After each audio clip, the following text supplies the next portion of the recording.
ऐसे हुँ। बोलते हैं। बेटियाँ पैर नहीं छूती बच्चे, आप तो यहाँ पर बैठने वाली चीज़ हो। आप तो हमारी धन लक्ष्मी हो। अगर एक वाहिद कोई धर्म है, तो वो सनातन धर्म है जिसमें गॉडेस है। हुँ। जिसके चरणों पर पुरुष फूल चढ़ाते हैं, जिसकी अंजलि पुरुष देते हैं और हुँ। पूरा दिन भूखे रह करके। अच्छा ये बताइए, अल्लाह ये नहीं बोलता क्या कि मतलब जो हलाला करते हो आप लोग कि महिला को गंदा मत करो, ऐसे पहले किसी और के साथ सो जाओ फिर दोबारा से पति से शादी कर लो, अल्लाह इसके लिए मना नहीं करता? नहीं। नहीं मना करता अल्लाह? हलाला सही है अंकल आपके साथ? हाँ बिल्कुल सही है। अंकल आपको ऐसा नहीं लगता आपकी बेटी है किसी और के साथ सोएगी, उसकी इज्जत के साथ खिलवाड़ है ये? मुझे गर्व है कि मैं हिंदू हूँ। गर्व है आपको? मुझे बहुत गर्व है कि मैं हिंदू हूँ। हमारे हिंदू धर्म में औरतों की पूजा की जाती है, देवियों की तरह बच्चियों को पूजा जाता है और इनके में हलाला होता है। हिंदुओं में तो ऐसा नहीं होता भाई साहब, इसीलिए कहते हैं सनातन सबसे पवित्र धर्म है। कहाँ से आते हैं ये लोग, मुझे समझ में नहीं आता। फिर कहाँ से आते सर आप? अगर ये कहते हैं हलाला ठीक है, तो क्या अगर आपकी बेटी के साथ ऐसा होता है, भगवान न करे, तो क्या आप उसको स्वीकार करोगे? बस ये बता दो। बंसल भाई, मैं इसको सही मानूंगा क्योंकि इससे तलाक ये पनिशमेंट है। ये हम मुसलमानों को इतना एक्सपोज कर रहे हैं, इतना एक्सपोज कर रहे हैं, ये दुनिया को बता रहे हैं कि हमारी कौम कितनी जलील है। ये दुनिया को बता रहे हैं ये डिबेट कि हम कितने बेशरम हैं।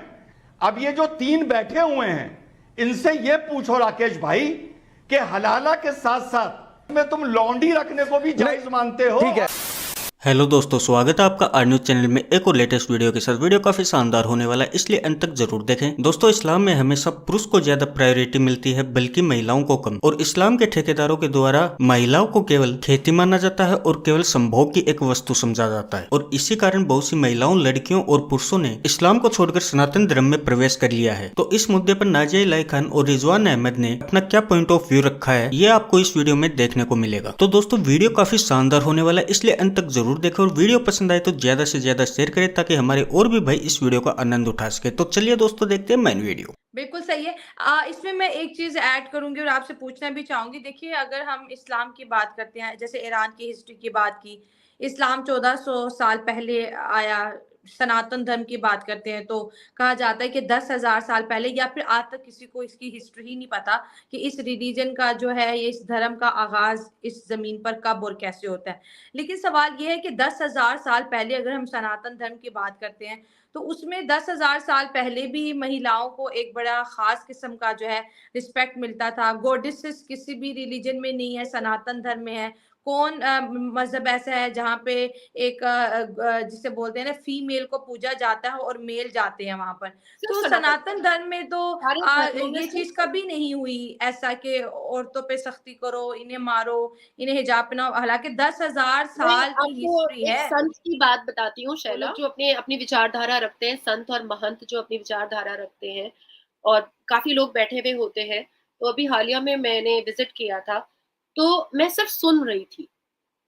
तो उन्होंने कहा कि हर वो पुरुष सुखी रहता है जो अपनी बीवी को बहुत सुखी रखता है, जो अपनी धर्म पत्नी को बहुत सुखी रखता है। और धर्म पत्नी की बात अगर आप मानते हो तो संसार आपका खुश रहेगा ही रहेगा। आप धर्म पत्नी को अगर नाराज करते हो तो भगवान आपसे नाराज हो जाते हैं।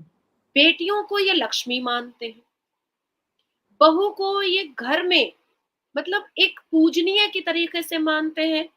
इवन मैं जब सनातनियों के घर में जाती हूँ तो जो वहां के बड़े बुजुर्ग होते हैं, मैं अगर पैर छूने लगती हूँ तो कहते हैं बेटियां पैर नहीं छूती बच्चे, ऐसे बोलते हैं।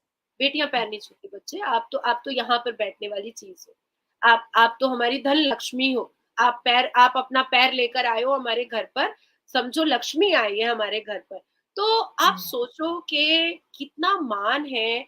और इस पूरी पृथ्वी पर, इस पूरी दुनिया में अगर एक वाहिद कोई धर्म है तो वो सनातन धर्म है जिसमें गॉडेस है, जिसके चरणों पर पुरुष फूल चढ़ाते हैं, जिसकी अंजलि पुरुष देते हैं और पूरा दिन भूखे रह करके। तो ये एक वाहिद धर्म है जिसमें महिलाओं को सर्वप्रिय, सर्वप्रथम और इतना मान सम्मान दिया गया है, जो मैंने खुद प्रैक्टिकली देखा है। एक होता है ना, आप जैसे दूर से बोल रहे हो, मैंने प्रैक्टिकली देखा है। तो वो एक रिस्पेक्ट है। ये बताइए, अल्लाह ये नहीं बोलता क्या कि मतलब जो हलाला करते हो आप लोग कि महिला को गंदा मत करो, ऐसे पहले किसी और के साथ सो जाओ फिर दोबारा से पति से शादी कर लो, अल्लाह इसके लिए मना नहीं करता? नहीं मना करता अल्लाह। अच्छा, इसीलिए तो आपकी बहू को अगर तलाक हो गया है तो वो फिर किसी और के साथ सोएगी पहले, अगर उसको फिर से बीवी बनना है आपके बेटे की? हाँ वो तो है ही। अच्छा, हुकुम है, हुकुम है। खिलौना है क्या सर, गुड़िया है क्या वो? तो गलती करते क्यों हो? इसीलिए को मना करा गया है, मत दो तलाक। हाँ हाँ। पर सर महिला के ऊपर ये तो अत्याचार है ना कि पहले किसी और के साथ सोए, वो पति के साथ वापस आना चाहती है। वो तो शादी करेगी जब रहेगी। अच्छा, हाँ, और फिर उसके शौहर की मर्जी। अच्छा। छोड़े या ना छोड़े। छोड़े या ना छोड़े। हाँ, बहुत से नहीं छोड़ते। सारा अधिकार आदमियों पे है, पुरुष के ऊपर ही है सारा अधिकार। अच्छा ये बताइए चाचा, बच्चे कितने होने चाहिए? जितने नसीब में होंगे जितने नसीब में होंगे। सरकार तो कह रही है हम दो हमारे दो। कहने से क्या होता है? अच्छा, कोई मतलब नहीं है। हाँ, वही है ना कि और 2-3 साल बचे तुम्हारे पास, जितने जुल्म करना है कर लो। सर कह रहे हैं जो हलाला होता है, हलाला बिल्कुल सही है, एक महिला को किसी दूसरे पुरुष के साथ सो जाना चाहिए अगर उसे अपने पति से दोबारा शादी करनी है। क्या लगता है? मुझे गर्व है कि मैं हिंदू हूँ, मुझे बहुत गर्व है कि मैं हिंदू हूँ। और दूसरी चीज, ये वही मेंटालिटी वाले लोग हैं जो फिर हिंदू धर्म पे सवाल उठाते हैं कि हिंदुओं में तो औरतों को समान अधिकार नहीं दिया गया। हमारे हिंदू धर्म में औरतों की पूजा की जाती है, देवियों की तरह बच्चियों को पूजा जाता है, और इनके में हलाला होता है। अब आप देखिए ना, यही मेंटालिटी कहाँ से आते हैं ये लोग, मुझे समझ में नहीं आता। फिर कहाँ से आते हैं सर आप? कोठे क्यों चालू हैं? कोठे क्यों नहीं बंद कराते? ये वो अलग कैसे हो गए? एक ही है वो पारिवारिक चीज नहीं है। वो पारिवारिक चीज नहीं है। नहीं हो रहा है, वो परिवार में नहीं हो रहा है, यहाँ आपके परिवार में हो रहा है। एक बात बताइए, जिनके घर में कौन बहन है कौन बीवी है, इनको अंतर नहीं पता। क्यों सही है? मैं तो कहती हूँ मोदी जी से रिक्वेस्ट है, जैसे 3 तलाक खत्म किया है ना, इस चीज को भी खत्म करो। चाहे वो औरत अगर हिंदू हो चाहे मुस्लिम हो, भाई उसको हक है अपनी मर्जी से अपनी जिंदगी जीने का। कौन कहता है कि भाई अगर तुम्हें अपने पति के साथ दोबारा रहना है तो तुम्हें पहले हलाला करना पड़ेगा? हिंदुओं में तो ऐसा नहीं होता भाई साहब, इसीलिए कहते हैं सनातन सबसे पवित्र धर्म है जिसमें औरतों को इज्जत दी जाती है। श्री कृष्ण ने द्रौपदी की इज्जत बचाने के लिए महाभारत जैसा युद्ध करवा दिया था। ये इतनी इम्पोर्टेंस है। हलाला सही है अंकल आपके? हाँ, बिल्कुल सही है। अंकल आपको ऐसा नहीं लगता आपकी बेटी है किसी और के साथ सोएगी, उसकी इज्जत के साथ खिलवाड़ है ये? गलत तो गलत है, जो एक बार एक शौहर को छोड़ दो दोबारा करनी नहीं चाहिए। कोई गलती होगी जब तो छोड़ेंगे, जब तो दोनों में तलाक हुई है, गलती होगी तो। अब तलाक हो गई तो दूसरी जगह कर ले। ये बताइए आपके लिए कुरान पहले है कि संविधान? मेरे को कुरान पहले है। कुरान पहले है। हाँ, मैं एक छोटा सा प्रश्न पूछ रहा हूँ असगर भाई से और दूसरे परमिट से उनसे भी। अगर ये कहते हैं हलाला ठीक है, तो क्या अगर आपकी बेटी के साथ ऐसा होता है, भगवान न करे, तो क्या आप उसको स्वीकार करोगे? बस ये बता दो, अगर वो हलाला के साथ क्या प्रॉब्लम है? जो शरीयत ने अलाउ किया उसमें आपत्ति क्या है? बताओ ना। अगर बंसल भाई मैं इसको सही मानूंगा, क्योंकि इससे तलाक ये पनिशमेंट है। नहीं देखिए, मैं बिल्कुल सुनिए असगर खान, आप जिस तालिबानी हुकूमत की बात कर रहे हैं ना सर, वो इस देश में नहीं लागू हो सकता है, और किसी भी प्लेटफॉर्म से हम उसकी वकालत नहीं कर सकते हैं। माफ करिएगा असगर खान, माफ करिएगा। ये बिल्कुल नहीं, बिल्कुल आपके अंदर का वकील तो नहीं बोल रहा है। चलिए मैं रिजवान अहमद का रुख करता हूं। रिजवान अहमद, जो मैंने सवाल आपसे पहले पूछा था सर, उसका जवाब दीजिए। हो गया असगर खान, आपने बोला, प्लीज सबकी आवाज डाउन करिए, रिजवान अहमद की आवाज ऑन एयर जाएगी। राकेश भाई, आप मुझसे कुछ पूछने जा रहे थे, एकदम आपने बंसल साहब से पूछ लिया तो मैं चुप हो गया। मुझे तो यही तमीज सिखाई गई है, जब इन लोगों को सच बर्दाश्त नहीं होता तो बीच में बोलने लगते हैं, तो मैं बोलता हूं जाहिल है, तो क्या गलत बोलता हूं? पहली चीज। दूसरी चीज, मैंने अपनी ओपनिंग बाइट में यह बात बोली थी कि अंदर से सबके मौलाना निकलेगा। यह आपने भी कह दिया, हाँ रिजवान भाई सही बोल रहे थे, मौलाना मिल गया। और आपके चैनल पर एक वकील हलाला को जायज ठहरा रहा है और दूसरा एक पढ़ा लिखा माजिद हैदरी कह रहा है, तो क्या प्रॉब्लम है? अब क्या इसके बाद भी कुछ बच जाता है? राकेश भाई, एक रिक्वेस्ट करूं आपसे, रिक्वेस्ट, राकेश भाई ये डिबेट करने बंद कर दो। ये हम मुसलमानों को इतना एक्सपोज कर रहे हैं, ये दुनिया को बता रहे हैं कि हमारी कौम कितनी जलील है। ये दुनिया को बता रहे हैं ये डिबेट कि हम कितने बेशरम हैं। खुदा के वास्ते ये डिबेट बंद कर दो, ताकि ऐसे बेशरम मुसलमान टीवी पर आके बोलना बंद कर दे। नहीं, ये आम मुसलमान की सोच नहीं है रिजवान भाई।